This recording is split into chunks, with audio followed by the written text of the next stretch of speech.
पूरे उत्तर प्रदेश को समाजवादी पार्टी के संस्थापक श्रीमान मुलायम सिंह यादव ने जेल में बदल दिया था। कार सेवकों को तमाम संतरास दिया गया, सरयू के जल को लाल कर दिया गया। और रामदाना एक प्रसाद होता है, उत्तर प्रदेश में रामदाना का नाम बदलकर मुलायम दाना करवा दिया गया था।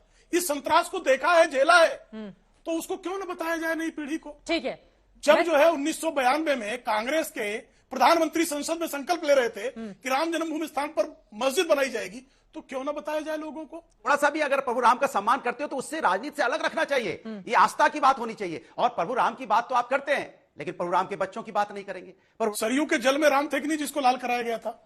उन कार सेवकों में राम थे कि नहीं जिनको गोलियां मरवा दी श्रीमान मुलायम सिंह यादव ने, और कहा कि आवश्यकता पड़ती तो और गोलियां मरवा देते।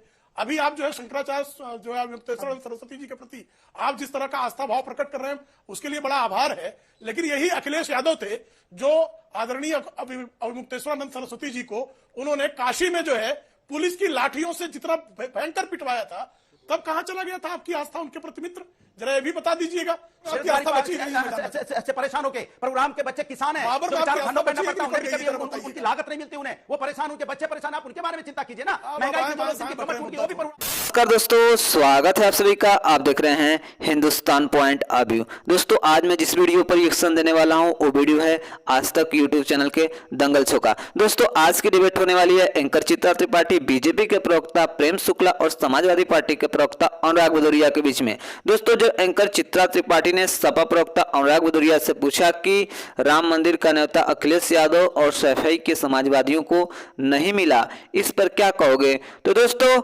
अनुराग भदौरिया बोला कि नेताजी राम भक्तों पर गोलियां चलवाए थे, मैं इस बात से बहुत प्रसन्न हूं, और अखिलेश यादव तो भगवान को राम नहीं मानते और बाबर को ही अपना भगवान मानते हैं और बाबर की ही पूजा करते हैं।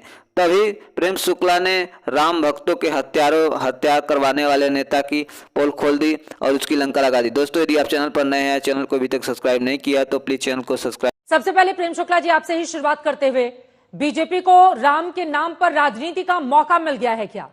विपक्ष की ओर से यह सवाल दागे जा रहे हैं, और वहीं दूसरी तरफ अब अभी मुक्तेश्वरानंद की ओर से कह दिया गया है कि 24 की तारीख नजदीक आ रही है, लिहाजा रामनवमी के दिन को नहीं चुनकर 22 जनवरी की तारीख बीजेपी ने जानबूझकर चुनी है ताकि उसका चुनावी फायदा लिया जा सके। प्रेम शुक्ला जी, देखिए, कांग्रेस और तमाम विपक्षी दल, समाजवादी पार्टी, जद भद लद, तमाम दल जो हैं, जब से पालमपुर के भारतीय जनता पार्टी के राष्ट्रीय अधिवेशन में भारतीय जनता पार्टी ने राम जन्मभूमि पर भव्य दिव्य राम मंदिर का संकल्प लिया, तभी से आरोप लगाते रहे हैं। भारतीय जनता पार्टी के नेता आदरणीय लालकृष्ण आडवाणी ने जब रथ निकाला था 1990 में श्री सोमनाथ से लेकर अयोध्या के लिए, तब भी आरोप लगा, और उस रथ के सारथी आदरणीय नरेंद्र मोदी जी थे, तो आरोप तो लगता ही रहा है। और चित्रा जी, आपको तो पता, आप भी पत्रकारिता में लंबे समय से हैं।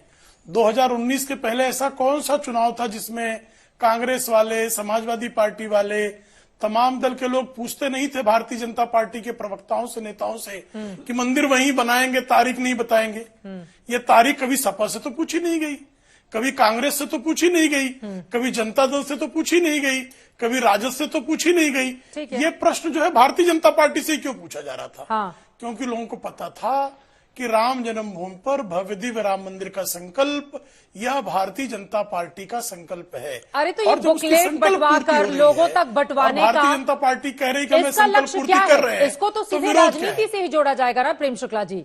अब राम मंदिर के लिए क्या संघर्ष किया गया, विपक्ष के नेताओं ने किस तरह से रोड़े अटकाए, अब बकायदा किताब की शक्ल दी जाएगी और घर घर बंटवाया जाएगा, तो इससे तो राजनीति ही कर रही है ना बीजेपी। क्यों नहीं बताई जाए? अच्छा बताइए चित्रा जी, क्यों न बताया जाए?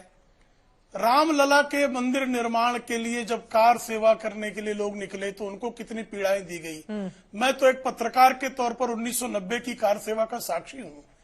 पूरे उत्तर प्रदेश को समाजवादी पार्टी के संस्थापक श्रीमान मुलायम सिंह यादव ने जेल में बदल दिया था। कार सेवकों को तमाम संतरास दिया गया, सरयू के जल को लाल कर दिया गया।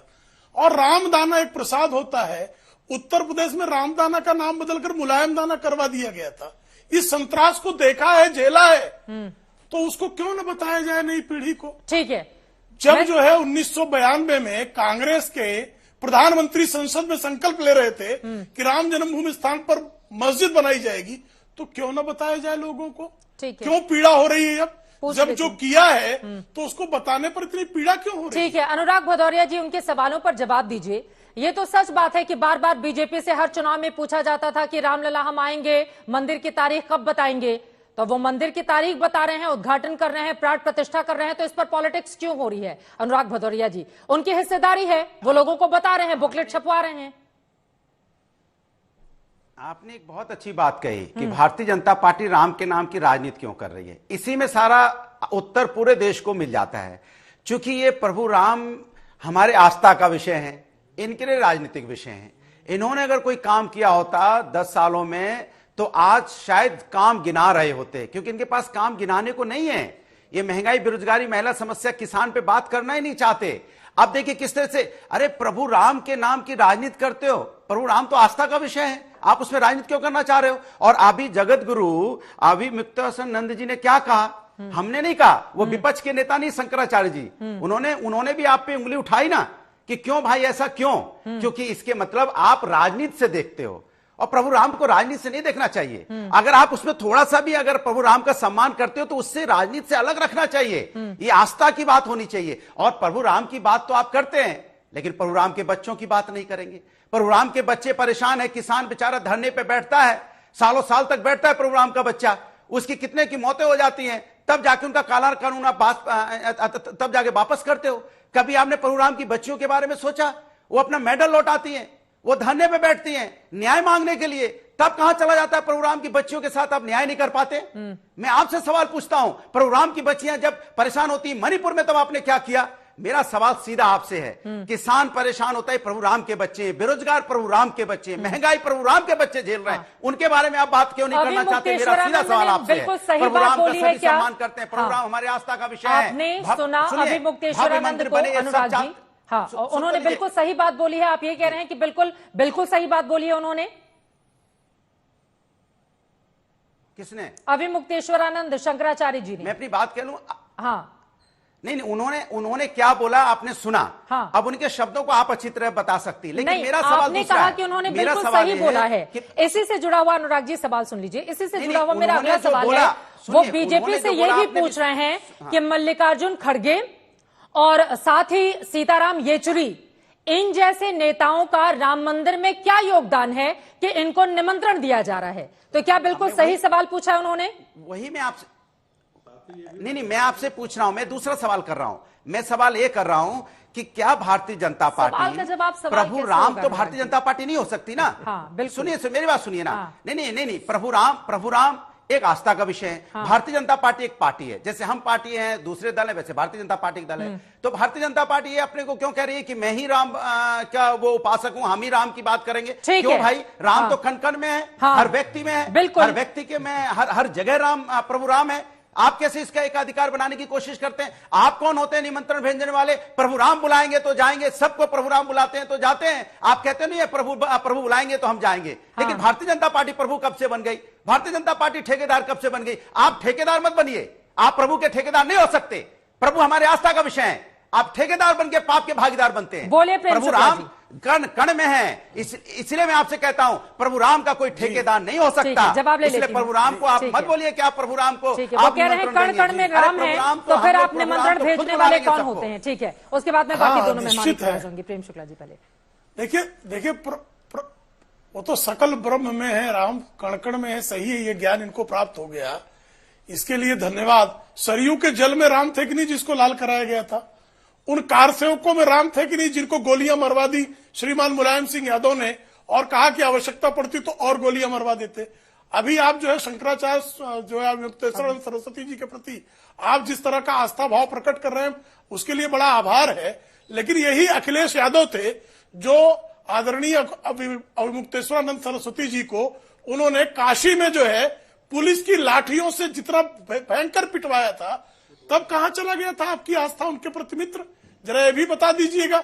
शंकराचार्य मुक्तेश्वरानंद सरस्वती हो या उनके गुरुजी पूजनीय स्वरूपानंद सरस्वती जी हो, उनके चरणों में प्रणाम है। लेकिन इस सत्य को कौन नकार सकता है कि भाई यही स्वरूपानंद सरस्वती जी श्रीमती सोनिया गांधी को 2001 में कुंभ का स्नान कराने लेकर गए थे।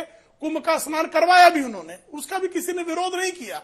लेकिन कालांतर में वही स्वरूपानंद सरस्वती बारंबार श्रीमती सोनिया गांधी से मिलकर राम जन्मभूमि पर भव्य दिव्य मंदिर के निर्माण की प्रार्थना के लिए मिलने का समय मांगते रहे, श्रीमती सोनिया गांधी ने नहीं दिया। हाँ ठीक है, इस सत्य को भी आप सब हर कोई जानता है। इसलिए व्यक्तुसरानंद जी का जो प्रश्न है वो प्रश्न जायज है, लेकिन यह निर्णय तो लेगा कौन? यह निर्णय लेगा श्री राम जन्मभूमि न्यास। इसमें भारतीय जनता पार्टी क्या भूमिका है?